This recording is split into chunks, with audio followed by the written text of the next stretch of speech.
What's up guys, this is Tom Ainsworth. So for this lesson I wanted to try something a little different and have me talking over what I'm actually practicing so you get a better view of it. So for this I'm doing a little kind of fill ostinato, which is just right left, kick kick in sextuplets while I've got an 8th note hi-hat going on, so this.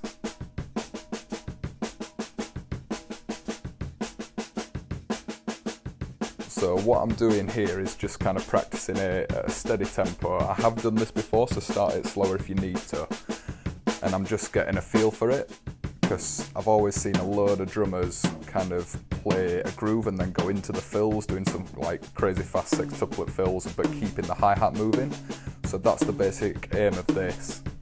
So what I'm doing now is just moving the accents around, so similar to kind of how you see like Benny Grabb's language of drumming, you've got JP Bouvet's single double rest theory.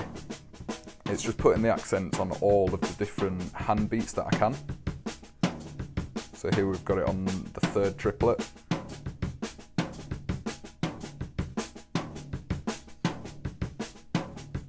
And this was a bit of kind of a struggling point for me, just playing a ghost note first with the right hand and then moving the accent afterwards.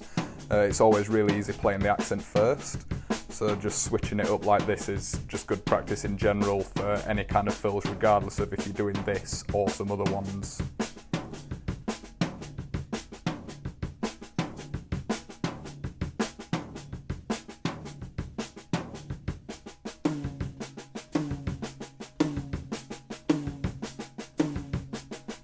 And I know I mentioned ghost notes there, just looking back on this, because this is actually the first time I've looked back on this recording. Even my ghost notes are still pretty loud. But just moving the notes that you're actually wanting to accent onto a different drum. So in this case I'm doing the floor tom with the right hand and the rack tom with the left hand. It just gives you a bit more, because then you've actually got to move your arm rather than just playing a louder dynamic on the snare drum. And then as I'm not just going to be playing all of my fills on the snare drum, it's just useful practice to get it moving around the kit anyway.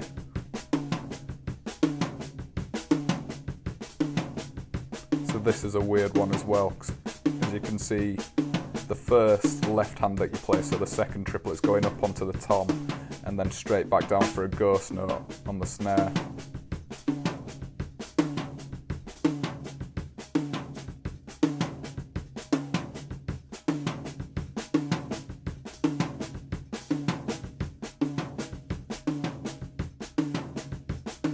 I spend a bit of time on this one just because it's a little bit weird, just because both the hands are alternating, whereas some of the other examples, like either the left hand or the right hand, will just stay on the snare drum, being as they're both moving over to the toms, and the right hand accent is on the 2nd right hand rather than the first one.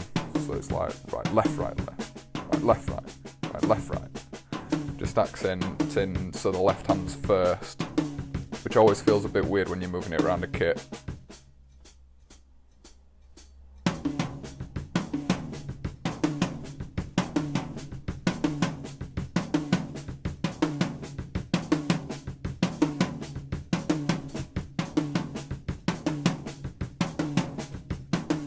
And you'll see later on I start moving it around a bit more, but for this kind of stage you always want to stick with it for as long as you need to, for it to actually start feeling good.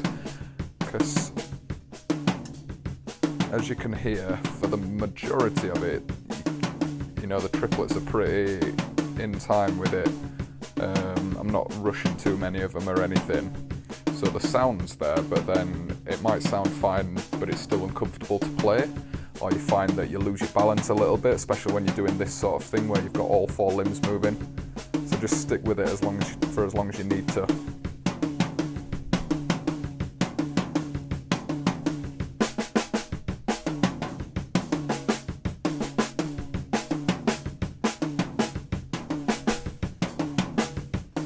So here I'm moving it about a bit more and actually playing some of the accent on the snare drum and the cymbals. The reason I did it on the toms initially is just because when you're having an accented note, having that extra movement over to a different instrument just helps reinforce that you are playing a different dynamic. So it's great practice to keep it there, and then you know as well exactly where your accents need to be. If you're playing all the notes on your snare drum, it can all just blend into one, and I find it's a lot more effective anytime I'm doing some accent work, especially with singles, to move it around the toms and then try and play the snare drum as quiet as possible. And then you could always do it the other way around.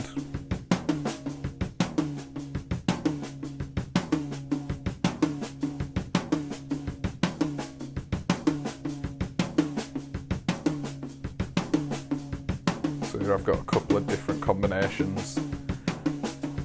So in terms of thinking about it with this, even though it is in triplets, but as I said, because we've got 4 notes with the hands, you could think of it as 1 E and A, and just move your notes, or even just 1, 2, 3, 4. So the first one you might want to accent just 1, then you might want to accent just 2, then 3, then 4, and then 1, 2, then 2, 3, then 3, 4.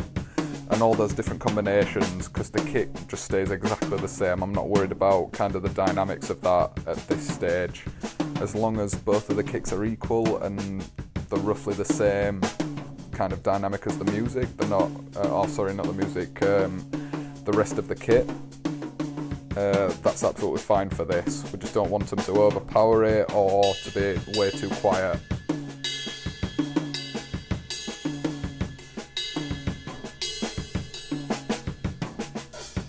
So this is kind of the more creative stage where I'm figuring out which patterns work better.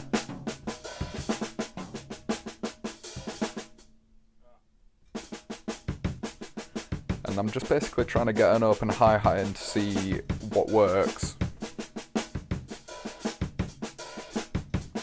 And as you can see there, the first left hand, so the E or the 2, depending if you're going 1 eander or 1, 2, 3, 4.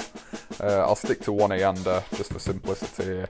So the E works pretty nicely because then the hi-hat's closing afterwards, and especially I'm thinking ahead with this, so when I start speeding this up, you won't have that really long open hi-hat note. It'll just be a really quick, just kind of more a barking sound.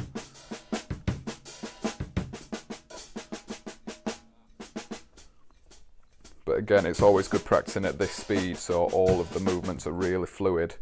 So I'm not rushing that hi-hat, that stepped hi-hat. The main point of me practicing this is just because I want to be able to do these fills in and out of grooves, or even like halfway through a bar, for example. I've got no problem playing stepped hi-hats in a lot of the groove stuff that I play, but when I start putting sextuplets, mixing it with the kick drum, it goes a little bit out of sync, so that's the reason I'm practicing this.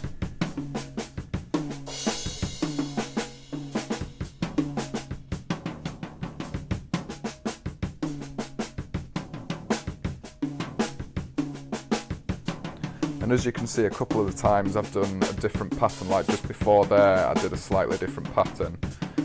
That's just me getting ahead of myself with it. I would still recommend practicing a single thing for this, and then you can just move the pattern around and permutate it. So in future videos I'll show you different permutations of this, where for example the kick's in the middle of the bar rather than right at the end, or at the start, or however you like it. And it'll be the same process.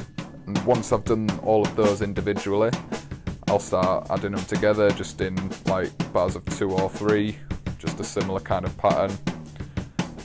And all this is doing is just training my body, my muscles, just to actually do these motions in time, so I don't have to think about them.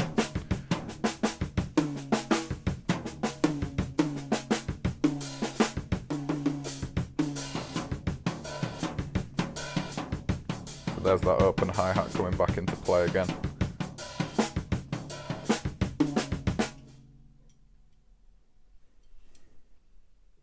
And there it is.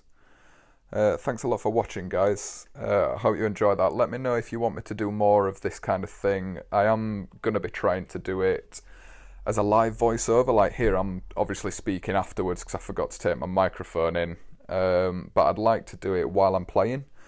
so that you can see straight away what's happening, and if I make a mistake or there's something I kind of really want to point out, I can just do that there and then for you, and it's a bit more like a drum lesson. My name's Tom Ainsworth. Check out my Instagram, my Facebook, it's Tom Ainsworth Music. I'll put links in the description.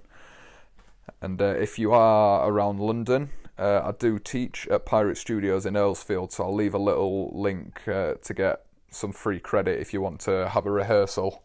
So you'll always be on an acoustic kit. I'll be right there next to you, can guide you through it, and you can progress with your drumming. So hopefully this helps.